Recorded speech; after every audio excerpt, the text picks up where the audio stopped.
about you, but when I was younger, I always wondered how ballerinas were able to stand all the way on the tips of their toes without it hurting. Well, I'm here to clear up the confusion and show you the secret to dancing in pointe shoes.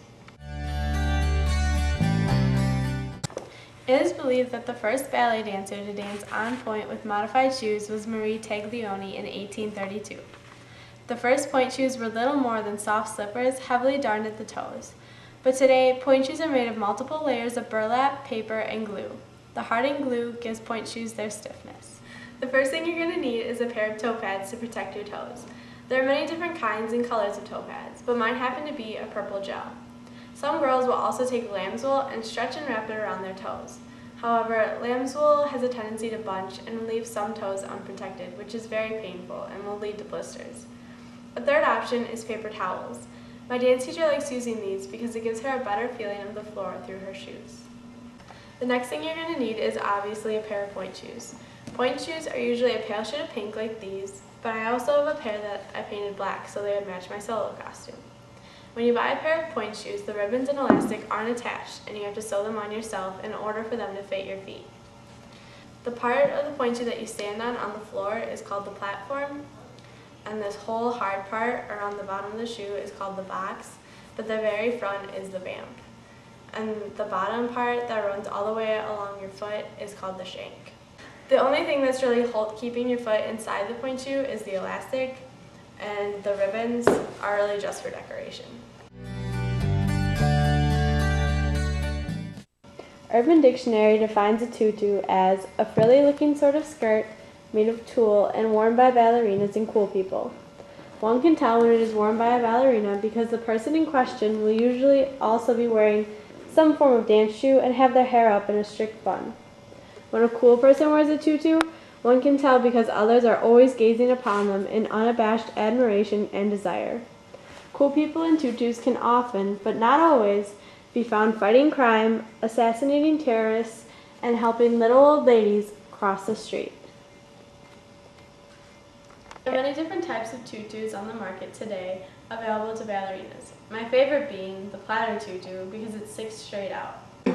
They also have medium length ones and long ones, and they come in all different colors. Pointe shoes are handmade and baked in ovens to stiffen and strengthen them.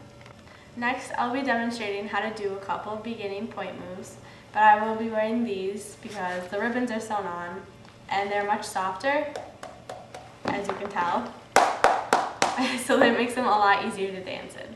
Now that we know all the parts, I'll show you how to put them on and properly tie the ribbon. First, put your toe pad on and then put your foot inside the shoe. So once you have the shoe on and the elastic correctly around your ankle, take the ribbons in both of your hands and cross them over to make an X on the front of your foot. Then wrap the ribbons around your ankle until they meet back at the inside of your ankle, where you will tie a knot. You want to tie the knot tight so that it doesn't come undone, and then fold the ribbons over and tuck them in. Take these strings and tuck them inside your shoe.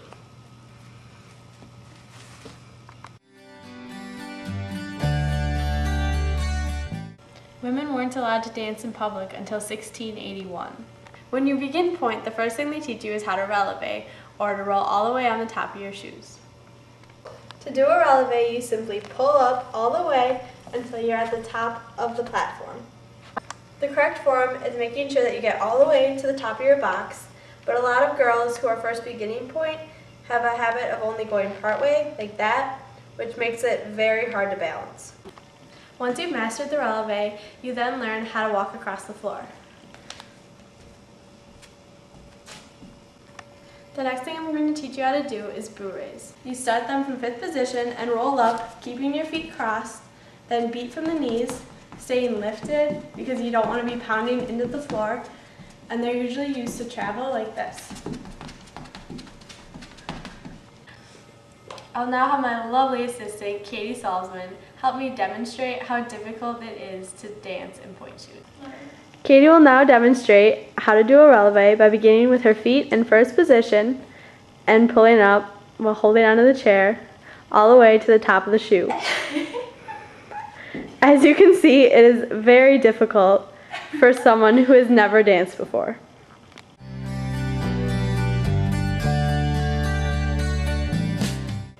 A male ballet dancer has double the strength of a pro football player. When you're finished dancing, you need to retie your shoes to preserve them and make sure they last longer. You do this by pushing the heel down and then bringing in both sides so that they meet, and taking the ribbons and wrapping them all the way around the heel. And then you will tuck the excess ribbon into the shoe, like so. I hope I have cleared up any of your confusion about dancing in pointe shoes. Pointe isn't easy, and it takes a lot of hard work and dedication to master, but the long hours of practice do pay off. And I hope I taught you a little something about what I love to do.